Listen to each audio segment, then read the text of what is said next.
Hey everybody, thank you for tuning into my channel. Welcome back. Please remember to like, comment, share, and subscribe. So today I want to talk to you guys really quick about something I saw on Facebook. I guess Facebook is my favorite social media, but anyway, it says, you don't have to change, you just have to find someone who loves you as you are. So let's unravel that a little bit. Because I think a lot of times people always want to say, it's not me, it's you. You are the problem. That's not always true.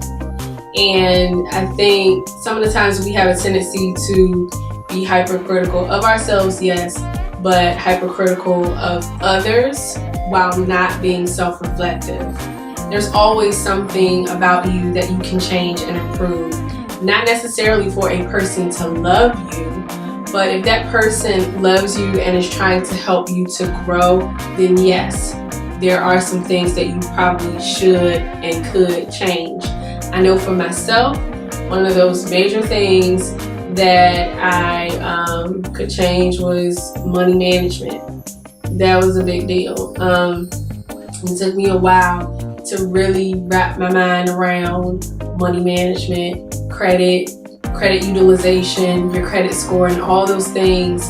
Coming into a marriage where his background is totally different from my background, and you have a culture clash.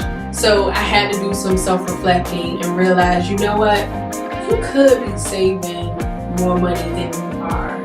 You don't necessarily have to buy another eyeshadow palette, another pair of shoes, another this or another that.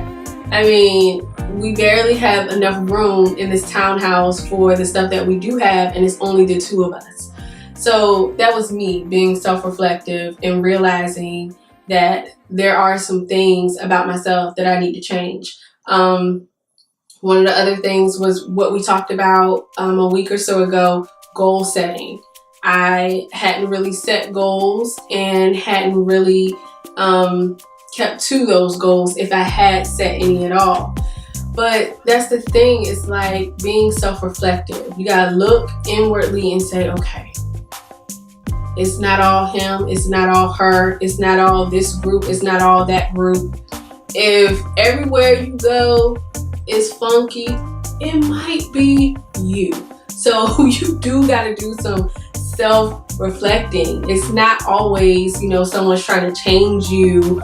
But if you need to change and that those changes are actually going to improve you and improve your life and progress you in a positive way, then what is the big deal? So I kind of struggled with that quote that I saw on Facebook, because it was just like, sometimes we really do need to change. Even, you might be great with money, but you're in a marriage and your wife is asking you to do certain things, but you just kind of rush it off to the side. Why are you rushing it off to the side? If your wife is supposed to be your most treasured possession, for lack of a better word, why are you not making sure that she has everything that she needs, especially, and at least some of her wants, especially if her wants don't cost you anything but your time? You need to change. There's a lot of things that we could actually probably sit down and write about if we were honest with ourselves. What could we actually change about ourselves to grow and improve, especially if you're in a relationship, even your relationship with Christ. What are some of the things that you can change to grow and improve? Let's talk about prayer, worship, reading your word, and fasting. A lot of people want to get away from fasting. People want to fast from things that really aren't sacrificial. One of the preachers, I forget his name. I think it was Pastor Bowser that came to my church, Advent Church of God in Christ, located in Chesapeake, Virginia. I think it was him who said, people are fasting in full. How are you fasting and you full? You fasting from Facebook, you fasting from soda, you fasting from potato chips, you fasting from watching TV, but you got a full belly. Fasting is sacrificial. If Jesus fasted and he was God wrapped up in flesh, then it is imperative that we fast. So you might even have to do some changing in your spiritual life. I'm preaching to myself. There are some things that I have to change to be more consistent in my spiritual life, to make sure that I'm always wearing the full armor that Paul talked about. It's necessary. And if we are to be a mature people and to get off milk, then that spiritual milk, then we have to do some self-reflecting. There are always areas in your life that you can improve in, but it's only going to happen if you're honest with yourself. So take some time and be honest with yourself. What are some things that you can improve at work, in your love life, with your children, with your church, whatever that might be? What can you do to improve yourself?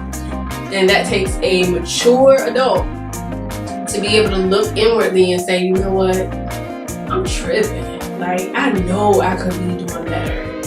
But yeah, like, people don't really talk about fasting anymore like they used to, but it is necessary.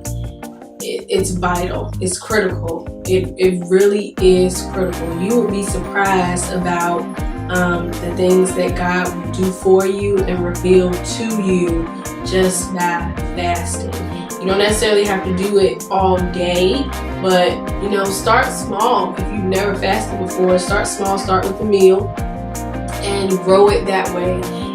Just because sometimes you can get sick. You can get sick if you don't do it properly. You can't just eat steak on Saturday and then on Sunday you just like go cold turkey. That might not be the best thing, especially if you have like medical conditions like blood pressure problems and all those kinds of things. So I'm just giving that as a disclaimer so y'all don't be in my comments talking about I fasted and I fell out at work. Use wisdom. Be smart about it, So yeah, that's just my thought for the week, that change is necessary. You might not be changing for somebody else, but look inwardly to see what can I change about myself to grow and improve. I love you all. Remember to like, comment, share, and subscribe, and let your faith empower you to reach for the stars. See you next time.